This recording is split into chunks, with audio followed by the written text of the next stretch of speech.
Oh man, what's going on, everybody? It is another Monday before a holiday, though. A little odd, but most importantly, the whole gang is back. I can't even remember how many weeks it's been since we had all four of us in the same place, but we're here. We're going to be talking about something that maybe some of y'all hadn't thought about before, but hopefully it'll be fun. All I know is I'm glad to be back with my three best buddies. We're going to talk about some beef. Before we do that, Wes, punch it.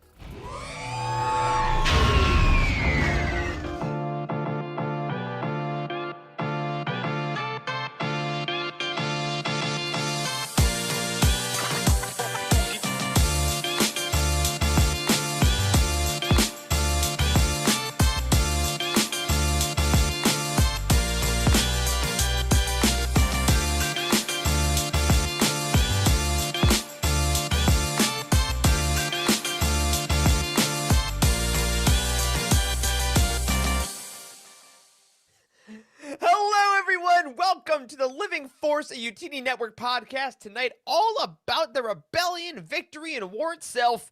I'm one of your hosts, Eric Eilerson, and joining me tonight is the full crew. Everyone is back in the same Zoom call, as we've always hoped to be. Starting off, we have the guy fresh off yet another glorious job, the details of which you will never know. It's Dr. Corey Helton. What's up, buddy? What's happening, nerds? Glad to be back in my own damn chair. So much is underrated where you can put your butt, like genuinely. Glad to be back, fellas. I missed you guys. I missed you, man. Yep, you were very famously hoteling last week, but glad to have you back. You got to get home. You got to watch a race. We'll talk about that in a bit. You got to kind of get your normalcy back, which is very good. That's correct. But then the man who we've missed for a couple weeks now, he was on vacation, and then there was illness, there was life trying to keep him away, but he crawled his way back to the halls of friendship. It's Dr. Charles Hankel. What's up, man? That's right. Hey, guys. I feel like it's been ages since I've been here. It's good to talk to everybody live, but I've been listening to you still. I've been listening to the podcast, and it's been quite fun, so I hope I don't bring down the mood. No, we're glad to have you here. Keep us posted if Dame Lillard gets traded to you guys by the end of the show. Eagerly awaiting. You all should know I text Charles about once every 2 weeks about a Miami Heat thing that he definitely knows all about, and he walks me through it like a toddler. It makes me very happy. Amazing. What makes me even happier than that is once a week jumping on this call and learning about the exploits of the very secretive man in the group chat. There's always one. It's Mr. Wes Jenkins. How you doing, buddy? Hey, what's up, everybody? Glad to be back with you guys. We got another full house for the first time in 3 weeks, like Eric said. And I did some things this past week. I'm not secretive about anything. I just don't tell you about it until after it's happened, because something may happen during the time that I send it that I don't want you to know about. I could be on the news, and I could be like incriminating myself about something. So I don't want to say, but I let you know ahead of time or after the fact. That's a good point. Yeah, y'all should know. So the four of us have a group chat that's pretty active, and throughout the day, it's like Eric, Corey, Charles, Eric, Corey, Charles, Eric, Corey, Charles, Eric, Corey, Eric, Charles, Eric, Corey. And then at 8 p.m. or so, Wes comes in like, yeah. It's like, it's a lovely dynamic. But I'm happy to have you fellas back tonight. Everyone else, I hope that you've had a great week. As we're recording this, it is July 3rd. Us dirty Yankees had the day off tomorrow, a lot of us, for July 4th. So I'm getting ready to have a good old day off. This weekend, though, kind of felt like it, because I had plans this weekend, and they got canceled on like Thursday. So, as a lot of you that are in your older decades, 30s and above or so, know, that's awesome, because I had 2 days where nothing was expected of me. Y'all, this is my weekend. Saturday, I watched the entirety of The Bear season 2. It's 10 episodes. Just sat down with Charlie. We watched the whole second season of The Bear. It was lovely. I'm watching it right now, too. It's great so far. It's sick as hell, right? It's very stressful to do all in one go. I'm not going to lie to you, but it's incredible. I just finished that hour-long episode. I'm not going to spoil anything, but the holiday one. Oh, episode 6? Oh, my God. I walked away from that episode more stressed out than anything. I was like, why do I have so much anxiety? from this like recreational thing. A lot of times holiday episodes make you want to call your family. The bear episode makes you want to never see your family again. Nope. That seems appropriate. Maybe I should watch it, actually. You can double down on been it. watching it, Corey. You lived I've it. lived it. So I did that, and I've then been raised in the darkness. I was born in it. Corey's Bane always comes out around the holiday season. It's lovely to witness. And then on Sunday, I know I've been keeping y'all updated on this progress. So first of all, I finished this book behind me. For those of you who are watching the YouTube stream, Inquisitor: Rise of the Red Blade. The folks at Penguin Random House Worlds were kind enough to send the physical copy over. I was dual wielding that and the audio book. I finished that, and then I got back into the Way of Kings. Y'all, I am so close. Wow, if y'all that's can very see on close. the screen here, Massive although bookmark. it's a sticker sheet from Sanderson. Okay. But Postcard. because the pages are so thin, this is like a 1,050 page book, so I still have like 250 pages in this little guy, but I'm getting there. I'm all in on the Stormlight Archives, of course, but yeah, if you can take a Sunday and find a comfy chair, like pour a nice cool drink of whatever you got, throw on some music and read by yourself for like a couple hours, highly recommend it. I was Or very a bathtub, zen. Eric, because we saw Oh, your Twitter. yeah! You got I yourself a fancy little spa bamboo table Dude. there, huh? After the show tonight, I'm not even kidding. Everyone, if you check out my Twitter at Eric Eilerson or in the Discord books channel, I got one of those like bamboo slats you can put on your bathtub so you can put a book on it. And there's like a little like holder for like a bottle of wine that you can also put on it. So I'm going to be so classy, so cozy, and it's much easier to read while naked. So very Oh, excited. Bernie. Yeah, I'm going to get very pruny. What if the book gets wet? It won't. You're so old. I'm Oh my God. stressed about it. I'm No, not I so am sure. stressed. I used to Listen, read let's when not holding Update us it next over. week because I I think will. that book's getting wet. I'll let you know. Let's not pretend that a bath is only comfortable for like 6 minutes, and then it's never the right temperature after that. So Yeah. That's true. Shitting a soup of your own filth. That's what it is. You're it's Speaking of disgusting. soup of your own filth, Charles did go to Mexico. So, Charles, I would like to know you've been gone for a while, man. Fill us in. How have you been? We've missed your updates. I've been good. Then I was bad. Then I was good again, and now I'm good tonight. That's Mexico life, was- everybody. Mexico was wonderful. We were Look at there that for like a glow. full Look at that glow, week. Charles. What's Oh, that? You yeah. got that tan glow. I wasn't kidding. by the way. Don't lie to me. I wore SPF 1 million the entire time I was there. It was produced by Sherwin-Williams. Anyways, I changed nothing except for going to Mexico. I had a wonderful time. We were just at one of the resorts where you pay for everything before you even get there. So you basically just go there and worry about nothing, eat, drink, enjoy the sun, enjoy the It's all beach. free then, right? Like mentally, everything's I mean, free. yeah, at that point. So we had a wonderful time. I did get food poisoning, and that Of made course. for a rough like 12-ish hours, and then I got over it. And then Nicole also got sick later on. And the ride back, we got stuck on the plane. I've told these guys about it already, but we got stuck on the plane for 3 extra hours. The flight is only 3 hours. So we were on the tarmac sitting My there God. for 3 hours. Like at first there was some weather stuff and they were trying to reroute us. And then there was a problem with the hydraulic system in the plane. So everyone starts sweating, and then they got it all fixed and we finally took off and we made it home. It was one of those big sighs of relief when you walk back into your own home and you're just like, yeah, I'm never Yeah. leaving again. The hydraulics Why did I worked, do thank this? God. So that was kind of the updates of that. But speaking of reading stuff, I wanted to keep y'all updated on this because I finished Wizard's First Rule, the first book in the Sword of Truth series, and now I've moved on to Stone of Tears, which is the second book in the series.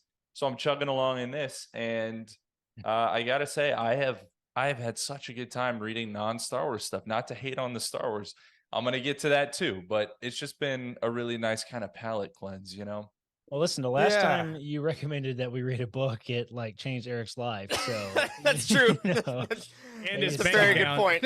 and his bank I'm gonna be account, honest yeah. with you though. I think Eric would enjoy this series. Corey, I think the main character would remind you of Corin Horn. Oh my I just God. do. That's funny. I just That's do. funny. Oh my god! Although I do like Charles and I apparently are on the blank of blank books. I've realized. Like I'm reading the Way of Kings. You're on the True. Stone of Tears. There's gonna be words of so it's like that fancy trope of that's like all the romance ones now are a blank of blank and blank. Like a court of thorns and roses, a hall of wind and sky, or like just Right. like a Mad Lib. Were those real? Mad Were Libs those are real fun. titles? that I you just truly said? don't know, Charles. I Oh, honestly okay. don't know. Probably somewhere out there. Thorn and might have been. Roses is real. That one was Yes, real. Court of Thorn and Roses, Akatar. That's what it is. Corey, you have not been reading because you do not like the written word, but you have been enjoying your other correct. hobby. I have been enjoying my other hobby.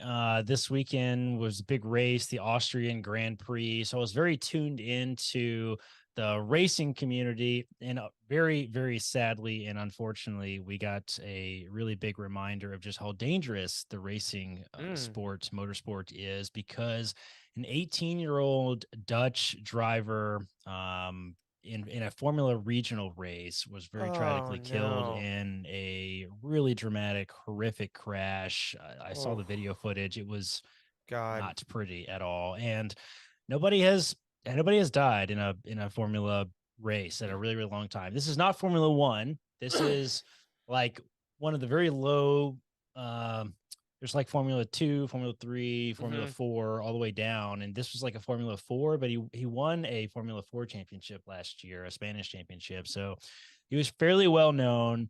It really distracted from the Austrian Grand Prix this weekend, which was a phenomenal race, but all the drivers were talking about this. And I don't know, there's not very many sports you watch where the players can die.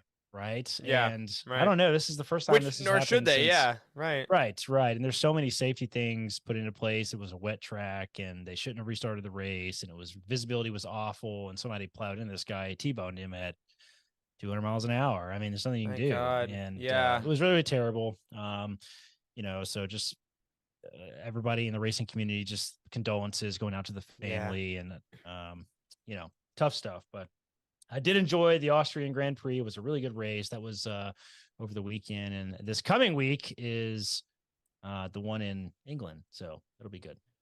Nice. Well, yeah, it is kind of that thing that, you get reminded about how dangerous some of these things we love can be. And then at the same time, you kind of understand the almost unparalleled sense of community and togetherness when tragedy strikes, because like that whole community just it does. I think that is part of the thrill of racing for everybody, whether or not they want to admit it or not, is just the chaos and the danger. And you see that little speedometer on the screen. It's like 300 kilometers an hour. It's like it's much too fast. That's fast. That's really, really fast. Hot take, Wes. So too fast. Yeah, I don't know. That's It puts it into perspective. For sure. Absolutely. I think I'll stay in the sim rig. Caitlin was my wife was very sure to remind me of that when I shared this news with her as well. She's like, you are never allowed to get in a race car ever. So pull a Michael Fassbender and just start racing. So high stakes weekend for you. Wes, I got to now tell the folks I made a very odd segue at the start of the show about beef, but it had a purpose. Yes, it did. Wes, what happened that we've been waiting for weeks? I told you guys last week that I purchased half a cow because I have a freezer that's not in use at the moment because deer season doesn't come around until towards the end of the year.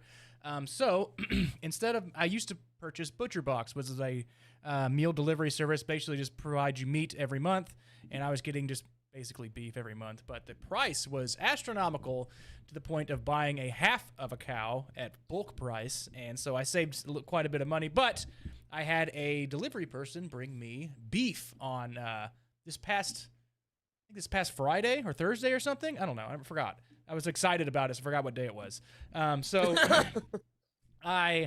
Before they showed up, I cleaned out my freezer that I had turned off, and I turned it back on, and so it was already defrosted. I got it going, got it to the very low point on the dial. It was frozen. I put the thermometer in there, and I looked at it, and it freaking said 20 degrees Fahrenheit, which is cold. Oh no! I understand it's not cold enough. Yes, I had an argument about this with my buddy this weekend. He was like, water freezes at 32 degrees, so 20 degrees is fine. I was like, incorrect. You do not want your meat to be 20 degrees Fahrenheit. You want it at 0 or negative degrees Fahrenheit to keep the, to kill all the bacteria and stuff. So I was like, crap, the meat is coming tomorrow. My freezer is 20 degrees The meat Fahrenheit. is coming. The meat is coming. The meat is The coming. meat is coming.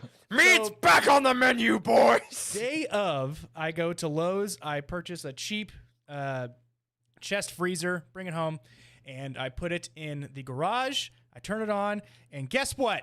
20 degrees Fahrenheit. I was like, holy crap, both of them are broken. So I got a brand Oh new my one that God. doesn't work, Oh and my God, old one dude. doesn't work. So Did you question the thermometer at any Yeah. point? all right, Charles, At this listen, point. listen. All right, I'll hold it up for everybody. This thing right here, this piece of shit that you can get off of Amazon for $6 does not Yep. work. Yet, it does work right now because I think that's exactly what it's 74 degrees in my house. It only works if it's above 20 degrees, Wes. Yeah, That's so right, Wes. So this thing does not work, but sometimes it does work. What is this, Anchorman, doesn't Wes? go- What are you doing? it doesn't go low enough. So I have this, and I brought a different brand thermometer that came today, put them in the freezer, and I checked both of them after like 2 hours of being in there. And the freezers were in fact correct. So I bought a freezer for no reason. I have to package this thing back up and take it back. And then I Oh, can, man. but then I have to take all the meat out of the new one and put it back into the old one. And it's 220 pounds worth of meat. It's going to take me a little while because I got to, put the ground beef with the ground beef. This is Dude, why just- Wes isn't just in the sell group the text, old because he's freezer. lifting meat. No, the old freezer's bigger. And it's black. It looks Oh, nice. okay. All right. Anyway. All right, that's fair. So I had a whole ordeal with freezers. It's been jarring my brain for like the past week. I'm just like, what in the hell is going on? Like, why is it 20 degrees? I set it all the way down. I've emailed the freezer people like, hey, this shit doesn't work. And he's like, It he can't be this emails me $6 back. thermometer. He's like, There's do no the paper way. test. That's And from is the seal Amazon. right? And I was just like, so I did all these things, and I told him his freezer's a piece of shit. And then apparently it's not. It works, so I got to apologize. And then Wow. I I got hope frozen you left beef. the review on Amazon I of the actually thermometer. got frozen beef, which is fine.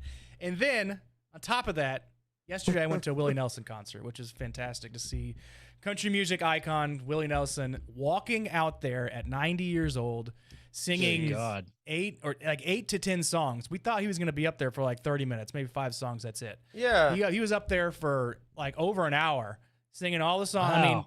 he doesn't sing like he That's used to, cool, but it's man. still Willie Nelson up there, man. And he was Man, that's cool. it's something to see before he passes on, and he is a Yeah. entertainer for life.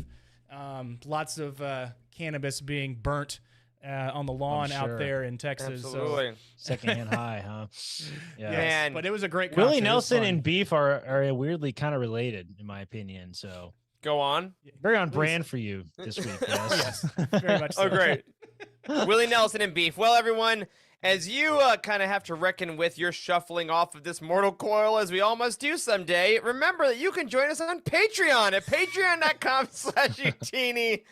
I especially want to thank Devin Kirk, who has joined our Patreon last week. You've chosen to spend some of your finite weeks on this earth being a patron of Utini. We thank you so much. And to everyone else out there, we hope you're enjoying the content. A quick reminder, tomorrow, July 4th, Dice Wars, the first episode drops for our Inquisitorious patrons. And that is our RPG podcast, where our buddy Caleb is going to roll our Utini crew members through the wide world of published Star Wars RPG systems. It'll help you learn the systems. It'll help you have a fun Star Wars adventure. I can't wait to see it, so check Patreon tomorrow. And as a reminder, the Ghost Crew with me and Charlie is back talking Star Wars Rebels. The rest of Season 3 is now being released every other week throughout the rest of August. This doesn't deserve a drop, but I want to let you know, as far as Star Wars news, only one thing happened this week, and we got a new excerpt from Rise of the Red Blade. I believe it was Entertainment Weekly. Yes, Palpatine returned. Stop that. Somehow. Again. Somehow that. again. But in the past.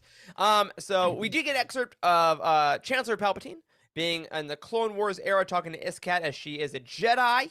As again, she is in a large part of the book. So go check that out if you like. Again, this book releases July 18th. The embargo drops, I believe, in 2 days on the 5th. So next week, I'll give a little bit of my thoughts on the book for you guys. No spoilers, of course. But I just want to let you know, again, like I said, I was able to finish it pretty quickly, if that tells you anything. So get those pre-orders in for July 18th and check out that excerpt there. And of course, go to youtini.com, check out the new release schedule, the new calendar for everything that is coming out in the next couple months. Okay, tonight, fellas. Last week we had a really good time. Just kind of chatting about stuff, kind of shooting the breeze, having a little bit of fun. So this week I thought we should talk about the nature of war. I thought, you know what? We had it too easy. And I was thinking, because I think I probably saw this thing on Twitter or something, right? Because I wasn't over my limit, or whatever the hell's going on Twitter right now. And I saw this thing of the victory celebration from Return of the Jedi. One of the great moments of Star Wars, right? We all love it. Real quick, straw poll. Who's a victory celebration versus a yub nub person? Because I'm a victory celebration person. What do you mean? Do you like Victory Celebration, the song from the special editions, or Yub Nub, the OG? The song. What? Yeah, I didn't prefer- Return of the Yeah, Jedi. I understand I now. prefer Yeah. episode one's parade. da, That's da, right. that da. one. Yeah. Okay. Yeah, I like Versus the Yub Nub version. what's the new one? I forget Yeah. how's the song? How's it go? Ba ba ba ba. Oh, yeah, okay. Do you want to watch it and talk over it so we can remind everybody? Who Get needs a demo- copyright strike though, get Wes? You know? demonetized? No, Wes. We only care about money now. Yeah. Uh, So that's a up, good we're watching question, it. I'm just actually. kidding. It's a I don't think I really care that much. I mean, I think I like them both. I mean, I definitely Yeah. like the imagery better in the original version. The whole go to all the different planets thing is a little doofy to me. Like I don't Yeah. really like yeah. that. Yeah. Well, it's also interesting because as we'll talk about, we've gotten so much supplementary material that now when I see like the Coruscant people celebrating, I'm like, I've read Aftermath. They're definitely pulling down statues with ropes and like setting people on fire. So Yeah, like I know exactly. that's happening. And yeah, as Chris says in the chat, it is kind of like Endor Independence Day. So July 4th, fireworks kind of thing. So before you guys read any books or knew anything when you were kids watching Return of the Jedi, did you guys think the Return of the Jedi was like the end of the story? Like, did you think that this is kind of all there was? Do you think that basically now the rebels won? Because I guess that's the question we want to ask tonight. Did they actually win? Like, did that feel like a proper ending, or did you even at that point have the knowledge that maybe the galaxy still has like cleanup to do? Yeah. That's a good question. I will say I heard a different question though, actually. Great, go with it.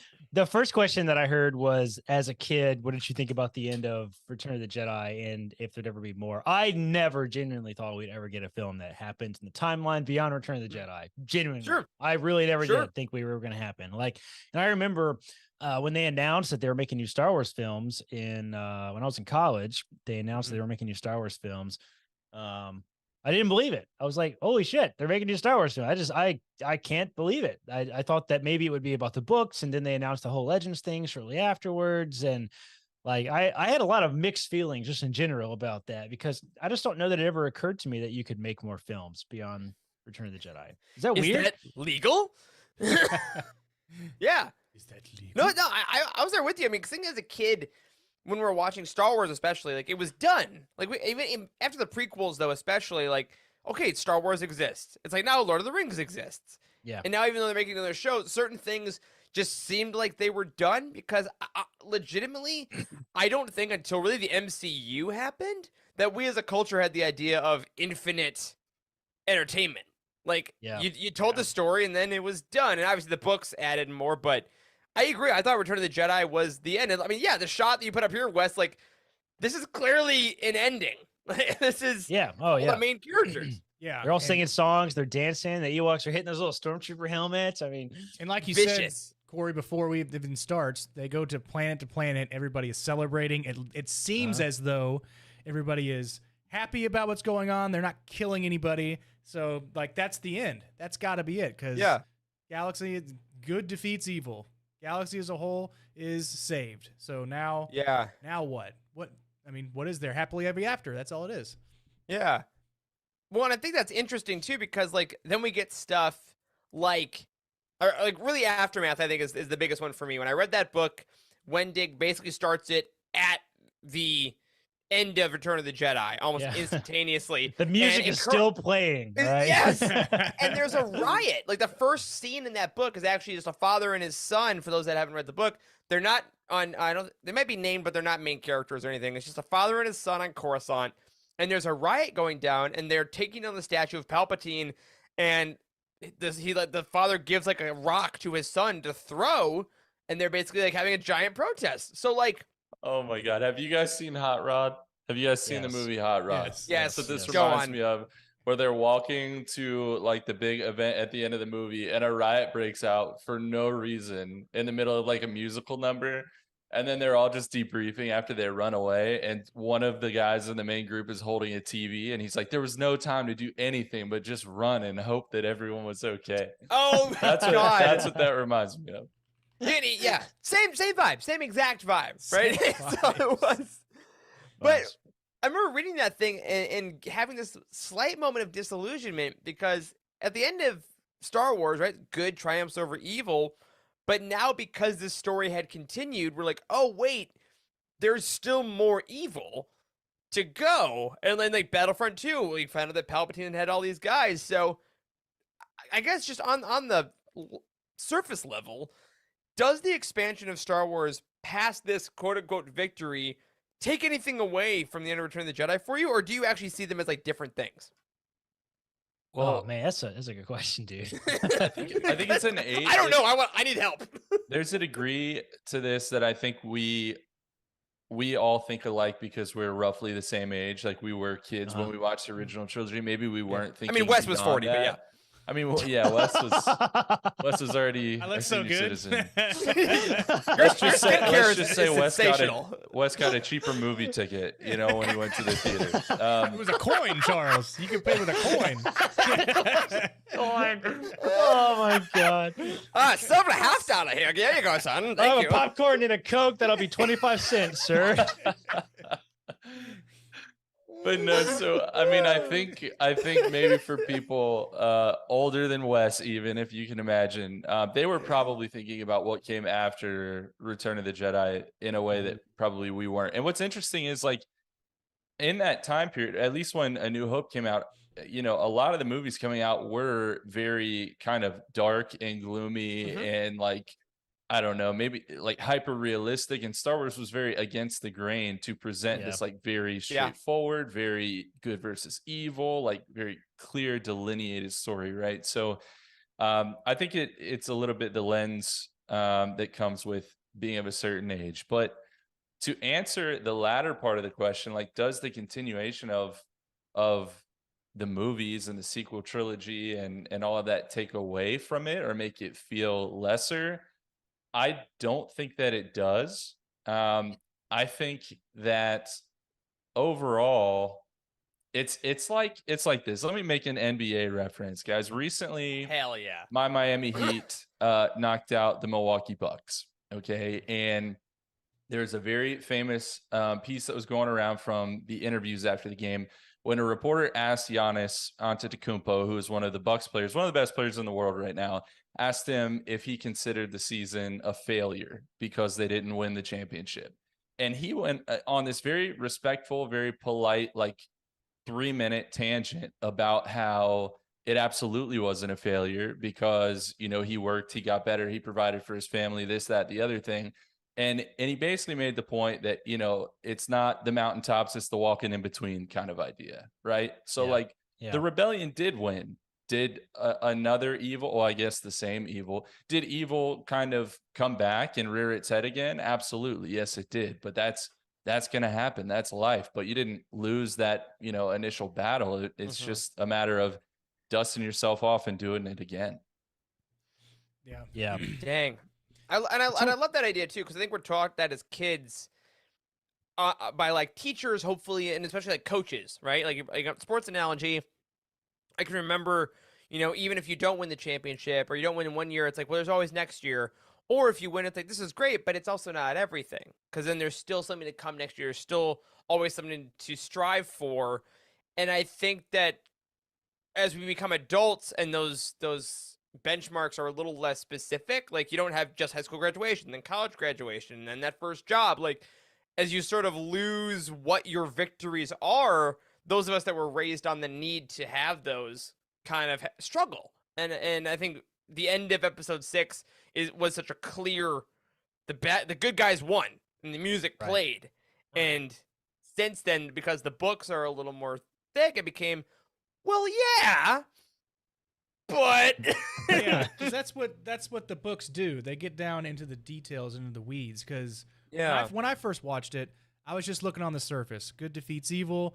The Empire was defeated, so that's it. That's that's the end of the story. Yet I wasn't thinking, because you had posed this question to us earlier about the dark side of the Force. That's the real enemy, right? So they didn't really defeat the dark side of the Force. It's always kind of there, and that's kind of what Yoda taught us. That's kind of what Luke was struggling with. So I wasn't looking at that when I first watched it. I was just looking at the surface. Good versus evil, Empire's dead, that's the end of the movie. Yet, the books helped us to understand, wait a second, there is still an evil presence within the Force that is still there, as we call the dark side, but we haven't really hashed it out yet until, we get that dark side presence that we see in The Force Awakens. But I don't know, and, well, from Legends books, too. I'm pretty sure there's a ton of Legends books that have dark side of the Force abilities that Luke goes after, so... They seem unnatural. Yeah, pathway, etc. I mean the whole Exegol thing now, right? It's like, yeah, I was gonna bring that up. by the way, I know. Yeah, so I think this raises a very interesting, almost philosophical question a little bit let's go. about Star Wars in general, which is actually what we're really asking here is it possible for movies to undermine each other, like truly, like for stories to undermine each other truly, because at the end of the day, these are literally films that are made for entertainment, right? They're just made to entertain us for no other reason, really. It's the only reason they exist, right? George Lucas wanted to tell a story, and he did. Yeah. And like the Death Star blows up on screen, and it doesn't blow up any of those other ships. They're all still there, but nobody asked that question in the theater, or like nobody asked that question. Nobody cares, right? So like, is it truly possible for films to undermine each other? Is it truly possible for The Rise of Skywalker to undermine Return of the Jedi? Or is it actually just impossible for you to view two completely separate different films from two completely separate eras of movie production, from two completely separate times in your own life? Is it possible for you to do that? Like because we all watched Return of the Jedi through the lens of a child, right? Like, except for Wes, who was 40, but we've already established. Exactly. But we all watched it through a different lens, is the point, than we watched Rise of Skywalker, right? So is it actually possible, or is there just too many variables in this equation? It's like we're older now, we're more critical now. Like, well, I don't say, know. like, even more so with Star Wars, because Return of the Jedi happened in '83, and yes, and then like the continuation of that with The Force Awakens is 30 years later. Yeah, right? I mean, so they have to like kind of marry that up later. somehow, and not undermine the other movie, not try to at least. So they have to add that they have to add those details within The Force Awakens to help not undermine it, because it's essentially the same company. They're not trying to negate the Return of the Jedi movie.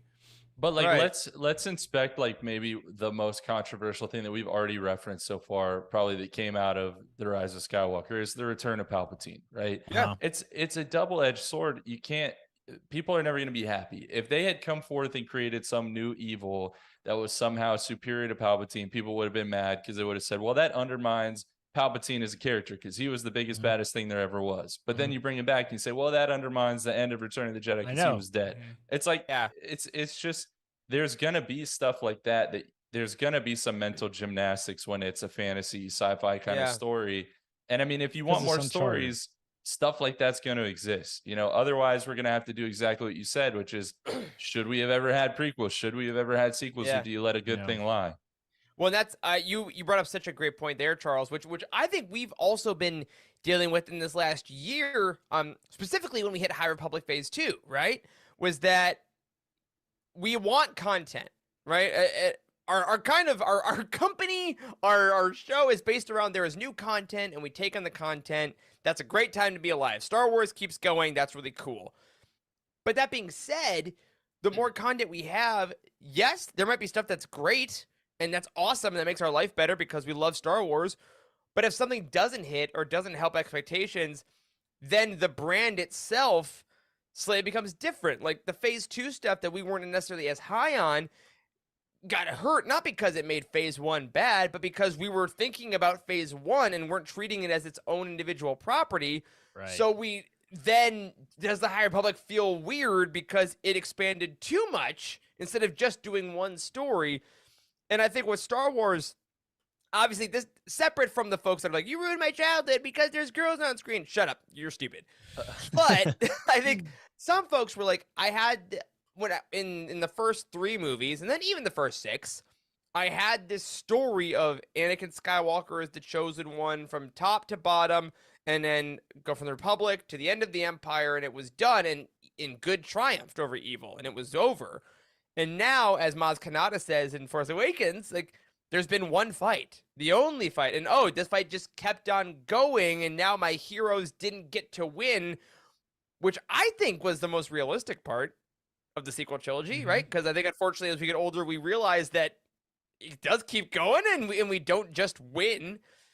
But I think that begs the question with franchise entertainment: is there a possibility in 2023 to let them lie, as you said, Charles, and just let the good guys win? Or does the story have to be infinite until it no longer proves profitable? I don't know, dude. So I mean, gross, but this is, I know it's true though, but like what we're talking about is somewhat unprecedented. I mean, the only other example that I can think of this is like the comics universe, not the Marvel TV universe, but the comics universe, comic books, right? Because that's really the only medium that I can think of, maybe, where we just continually reboot and revamp and change slightly. I mean, how many Spider-Mans? That's the entire premise of the animated Spider-Man movies, right? The Spider-Verse, right? So I think there's lots of different ways to go about it from a storytelling perspective. You either just continue the same story, or you scrap it and start over and do something different for a little while, right? Right. You have someone go back in time and change something, and now the universe is different, so we can change it, right? So I don't really know what should. I don't really know what they should do, honestly, right? Because do you think I don't think we're quite facing the same sort of problems that the Marvel TV universe is, like with the superhero fatigue, if you will, right? In Star Wars, maybe quite yet, but we certainly could be. And where are we going to be at that point? Are we going to keep going forever forward and just, like they did in the books? And, then we have the Death Star, and then you have Death Star 2, and then we have the sun killer thing from, and then we have, there's so many super weapons. Like, I mean, it's a comedy almost at this point. Like, how many freaking planet killing weapons there are. So like, I don't really know where I'm going with this rant, other than the fact that like it's we have to go forward in some way, and I just don't know that it's possible to do so without quote unquote undermining the previous story infinitely. Yeah, what were you gonna say, Charles? Infinitely. So I was gonna say, content for the sake of content is a bad thing, I think, across the board. But then you have to go a level below that and say, well, where does the fault lie? And maybe it's not one or the other, maybe it's somewhere in the middle, but is it the fault of giant companies for saying, hey, people love this thing, let's try to capitalize on nostalgia and this and that and milk this thing for everything it's worth? Is it that? Or are we also in this age where we have more and more stuff at our fingertips at any moment? Is it more our responsibility to consume media in a more responsible way, if that makes sense, right? So if everything that Disney or whatever pumps out of Star Wars, if we consume all of it, so maybe we're part of the problem on this podcast, then they're going to just keep doing it because they're getting what they want out of it, right? Whereas if there was some kind of, I don't know, I don't think we'll ever be able to do it, but if people would just chill out and like it for what it is. I know that's kind of what you have to do, because I've been asking myself this question a lot with the Marvel TV stuff too, is like, we have this sort of sense of one-upness with everything. Like people are, there's all this talk online, especially after what's his name has been brought up in Jonathan Majors and brought up in charges and Yeah. everything of like what are we gonna do? Like they were building up to this big story, and like we have this sort of cultural requirement of our TV and movies to constantly outdo each other. Like there's this sense that the next big Yeah. bad in the Marvel universe has to be bigger than Thanos, and they made Yeah. Thanos like pretty freaking massive. So how are they gonna Yeah. do that, right? And I think that was sort of the problem with Star Wars again, right? Because we Yeah. started with Force Awakens, we're like, all right, it's another Death Star, but it's a little bigger, right? They literally had that on screen. This is the Death Yep. Star. This is First This is Order. Base. Starkiller Base. Right? Yeah. They have to make it bigger.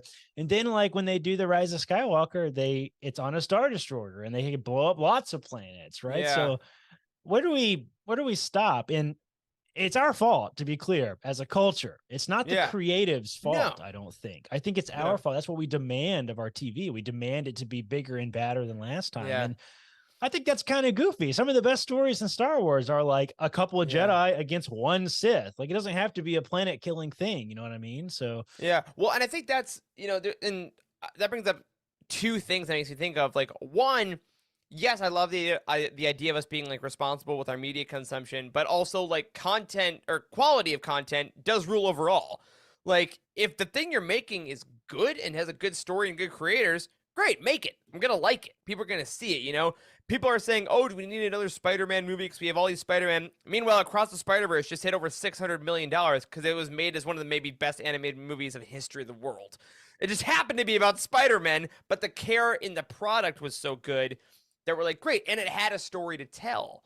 Whereas if you don't necessarily put that amount of care into the creation of the product on a technical level, it doesn't matter if it's IP or not, it's going to have people question it. Like how I felt going from like Last Jedi, which I think is immaculately crafted, to Rise of Skywalker, which has technical issues. That made the whole thing a little bit of an issue because of the quality of the content.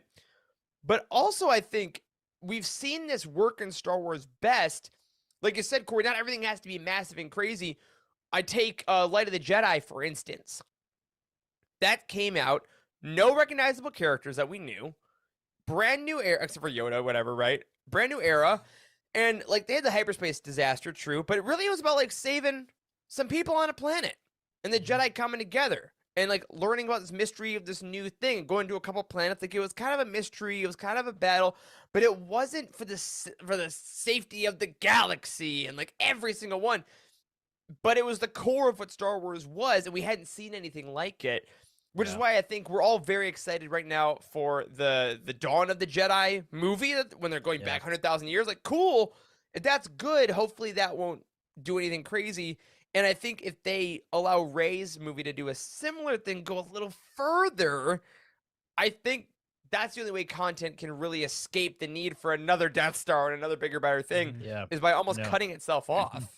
But that's also dangerous because people want to see what they know on screen for the mass public. I know. I don't know how to help that. I just don't know if they're making decisions, if they're just money-based decisions or not. I mean, that just seems so cowardly and weak. I just don't know if that's the way it is. I mean, Well, maybe that is the sad reality. Maybe that is the sad reality of the world, is that Disney is going to make movies that they think are going to make money and they don't really give a shit how good the story is. Maybe that's the sad reality. I hope that's not true. I mean, well, I've read Creativity Inc., the book about Pixar and how that company works. And it makes me think that's not how all movie making works, but maybe it is how Star Wars is bottom gonna line. work. Well, I mean, like speaking of the real world, I don't think there's going to be a peace on Earth because there's always going to be somebody that's fighting, like striving to be in power of some sort. I mean, the movies are called Star Wars, not Star Peace. Star you know what I mean? Peace. So not a lot of meetings, a lot of wars. So That's I mean, right. there's always going to be that something, whether it be big or little. But then there's always going to have to be that peak, that crescendo of these bad people, whether it be Sith, whether it be like the crime syndicates, something like that, come together and develop a huge like battalion or something to go against the Jedi. But they don't have to do that with every single movie, right? There can be a buildup. There could be something planted in a movie where, you know, like to say like Rey is traveling the galaxy and then searches more other than, you know, Tatooine and Jeddah or something. So I mean, please no more desert planets.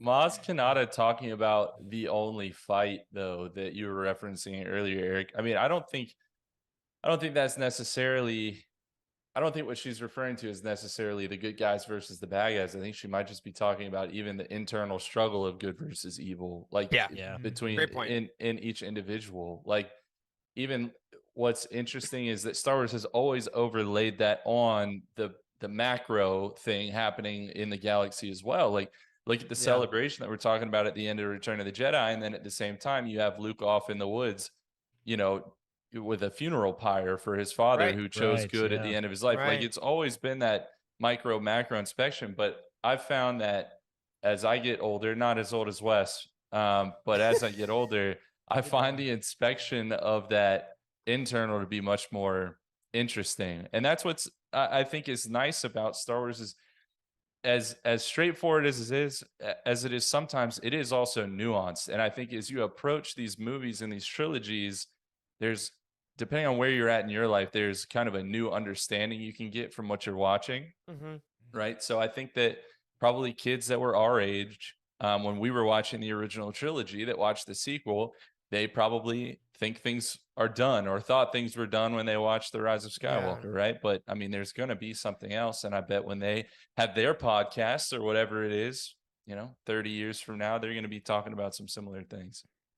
Be interesting to see. I'd love to ask. I wish I knew like a 10-year-old that like was really into Star Wars. Like how do they process it? Like do they have to do Yeah. as much mental gymnastics as we do as a bunch of old fogies like Yeah. No, for to sure. do it? I mean, I don't know. It's Yeah. like it's very interesting to ask. I mean, I do wonder if it was a bit of I don't know. I don't know if I'm looking at this the wrong lens. Was it a mistake? Was the direction that they went with the sequel trilogy, was it a mistake? Because we literally opened that movie with Princess Leia leading a rebellion. Like the original question Yeah. we asked was, does the sequel trilogy sort of undermine the Return of the Jedi a little bit? That's kind of what we're Yeah. asking, right? Like, Well, and I don't I think know. one of The stormtroopers, Princess Leia's leading a rebellion. It was very Yeah. confusing, even as a diehard Star Wars fan. The first time I saw Force Awakens. Yeah.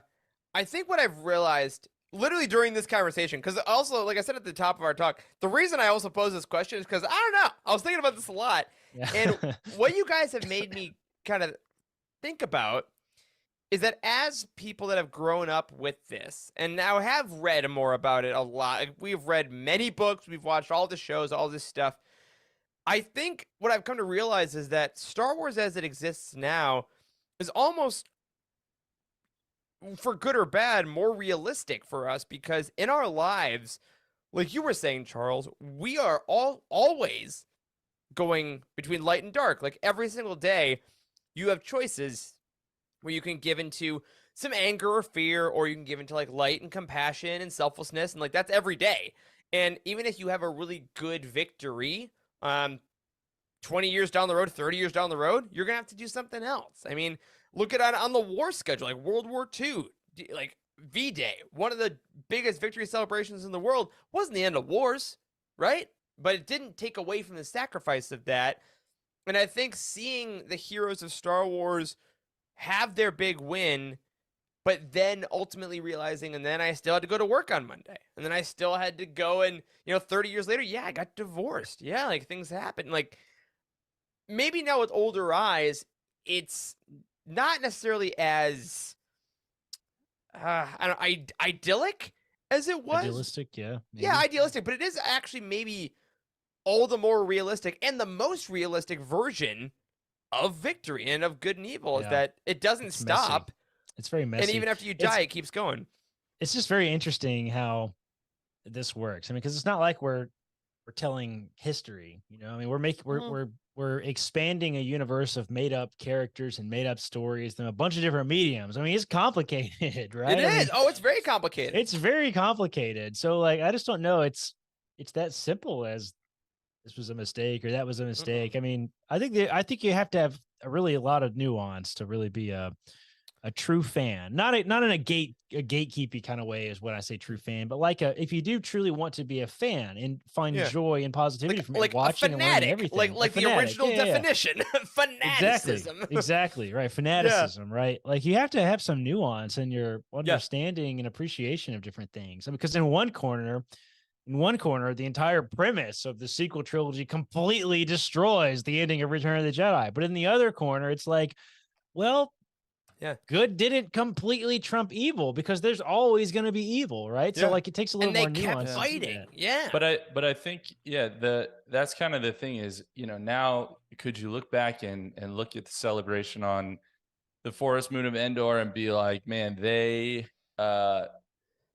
shouldn't be celebrating. What a Right? bunch of They must idiots. all, like they must all know that something else is on the horizon. Why aren't they getting Sunday scaries? Right? Like, no, Really, just survive, man. I mean, Yeah. well, yeah, I mean that's kind of the point. And just a quick aside, like today I was off from work and I had like a long to-do list, and I was walking Coda, and my dog, for anyone that hasn't been listening for very long. And I was walking along, kind of just entrenched in my thoughts and thinking about how much I had to do today. And I was kind of stressed out about it, even though it was all little chore stuff, right? And I was listening to a podcast, and basically at one point or another, something was said that prompted me to think about, like, dude, I'm just on a walk with like my little furry best friend. Like, how about I enjoy this moment right now, worry about all that other stuff later, one thing at a time, right?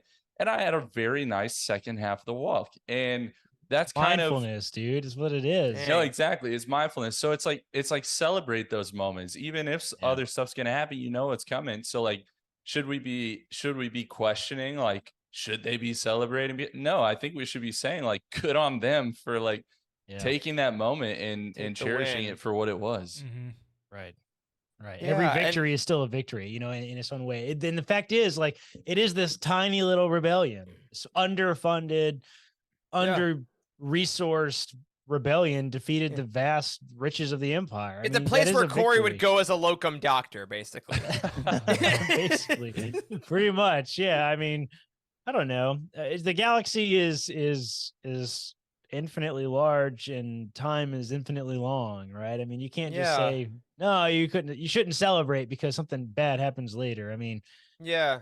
I don't know. That's what fans do, though. That's what fans say a lot. They do that a lot. And I think that's interesting because even if we go back to the prequels now, like the John Williams Anakin Padme Across the Stars theme is one of the most beautiful love themes, right? Han and Leia get there, but Across the Stars for a lot of us prequel kids, I think, is some of our favorites. And at the end of Attack of the Clones, they get married, and the theme swells, and it's this glorious moment. That's Darth Vader. She's not in the original trilogy. Like, there's no way that Anakin, matters. little child Anakin is evil Darth Vader, like the scariest villain of all time. And we see him as a little annoying little bratty kid in the Phantom Menace. I mean, and I think that's a great point. And honestly, Charles, I'm going to take that with me because I have a very similar problem in my life of worrying about what's next. Like, it's okay just to take that win and accept it, and then if you get another win, that's great. If you get another hardship, cool. You'll probably have another win that comes up. And I think that we hit that sometimes with the way that we intake Star Wars content too, on a more macro level of didn't like this show, didn't like this book. Okay, you've had some great wins, probably gonna have some wins coming up. And it can be hard to see the forest through the trees. But I think taking these individually and really relishing in them is what allows us to keep Star Wars alive for us and allows us to talk about it every week. We talked a lot about burnout and things like that. And I think that's when burnout happens, is when you're too caught up in everything having to connect and having to be awesome and having to be the best thing ever, because it can't be and it never will be. So what you're well, saying folks, is that's going to do it for this expectations. week's episode of The Living Force and the new self-development podcast by Utini. Come hang out as we all try to figure out what's going on in your 30s. Hey, who knows? We get Caitlin in here to give us some friggin' therapy about how I feel about Star Wars. But it's really, how we though, use these. I mean, that's why we watch Star Wars, is to be filled with sensations of hope and to be entertained and to rip it to shreds and to put it back together. And I don't know, that's what's fun about it, I think. But you got to take it all for what it is. It's funny. We have rehashed this same version of this conversation probably 100 times of like I genuinely think now, even after all these times, I've not had to convince myself, even with all the arguments we've tried to have about it, like it's better to be a fan of anything, nerd culture or otherwise, if you try to enjoy it. Really, it is. It's harder, but it's more rewarding, I think, to in the end. Yeah, like would Like I the- have it's rather like- not read all this stuff? Would I have rather not seen any of these things and then had that life? No, absolutely know. not. I know. I It's would not rather like have. a marriage, right, Corey? That's I suppose. Why did you target me with Oh, that, how you gonna Charles? answer that one? You brought up Kate, and basically what you're saying is, I mean, like, stuff is gonna happen, but if you really love something, you're just gonna continue to keep loving that thing, right? I You mean, you choose said, love, That's yeah. true. I think you It just takes said, much more effort. It takes a lot more Yeah. effort to do that. That's why wasn't it people Yeah. your story that I don't, I swear it was your story, something about some advice that you got that was related to, like, I don't know, act like you're still dating after you're married or something like that. I remember some story you told me once, but Maybe. maybe you lied. Maybe you made it Yeah. up. I could've made it up. But it's, I Sounds mean, like it's You're that you're kind the of, married one, so I know. yeah, that's I your know. whole That's identity, true. right? Yeah. No, but that's that's it. that's the idea, though, right? Is, I mean, it's Yeah. work to love a thing or a person all the same. Like, you just it is at the end of the day. But I mean, the process itself is still incredibly important. That's what I mean. That's what to continue the analogy further. That's what Yoda explained the nature of the light side of the Force to Luke. Is like it's harder, but it's more fulfilling and it is more powerful. I mean, I think he even makes that argument, right? Luke You asks live him, "Is the beyond dark your side death. stronger?" Yeah. Yeah. Luke says, "Is the dark side stronger?" And he says, "No, it's not." And I think that is ultimate because, you know, I think about that a lot in the Star Wars community because we have content creators who are incredibly popular with millions of subscribers on YouTube, and they're more popular than other YouTube creators with Mhm. a more positive and kind of, you know, a more positive, joyful attitude, and is Mhm. you know they're a lot more popular than that. It's like it's because the dark side is easier, dude.